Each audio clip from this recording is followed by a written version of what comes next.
दोस्तों, जीवन में सफलता यूं ही नहीं मिलती। गौर, संघर्ष और तपस्या से ही तपकर असली सोना बनता है। ऐसी ही कुछ बातें स्वामी जी की, जो आप में जीवन को जीने का नया उत्साह भर देंगी। स्वामी जी अक्सर कहा करते थे, तुम बलवान बनो, यही तुम्हारे लिए मेरा संदेश है। गीता पाठ करने की अपेक्षा तुम फुटबॉल खेलने से स्वर्ग के अधिक समीप पहुंचोगे। ये बात मैंने अत्यंत साहसपूर्वक होकर कही है। ये कहना आवश्यक है क्योंकि मैं तुमसे प्यार करता हूं।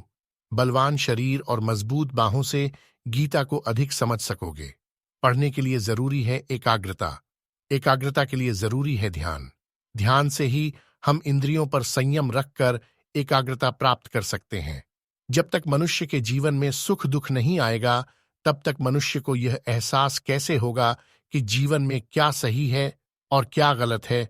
जिस समय जिस काम के लिए प्रतिज्ञा करो, ठीक उसी समय पर उसे करना ही चाहिए, नहीं तो लोगों का विश्वास उठ जाता है।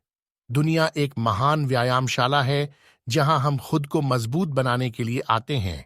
पवित्रता, धैर्य और दृढ़ता, ये तीनों सफलता के लिए आवश्यक है, लेकिन इन सब से ऊपर प्यार है। जीवन का रहस्य केवल आनंद नहीं, बल्कि अनुभव के माध्यम से सीखना है। कुछ मत पूछो, बदले में कुछ मत मांगो। जो देना है वो दो, वो तुम तक वापस आएगा, परंतु उसके बारे में अभी मत सोचो। हर काम को 3 अवस्थाओं से गुजरना होता है: उपहास, विरोध और स्वीकृति। हम जो बोते हैं वो काटते हैं। हम स्वयं अपने भाग्य के निर्माता हैं। जिस क्षण व्यक्ति या राष्ट्र आत्मविश्वास खो देता है, उसी क्षण उसकी मृत्यु हो जाती है। हमारे व्यक्तित्व की उत्पत्ति हमारे विचारों में है। इसलिए ध्यान रखें कि आप क्या विचारते हैं। शब्द गौण हैं, विचार मुख्य हैं और उनका असर दूर तक होता है।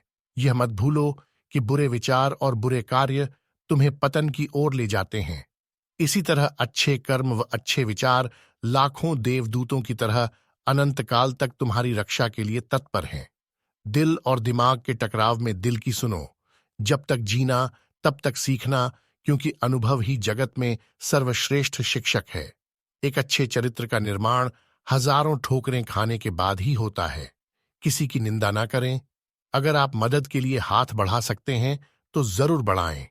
अगर नहीं बढ़ा सकते तो अपने हाथ जोड़िए, अपने भाइयों को आशीर्वाद दीजिए और उन्हें उनके मार्ग पे जाने दीजिए।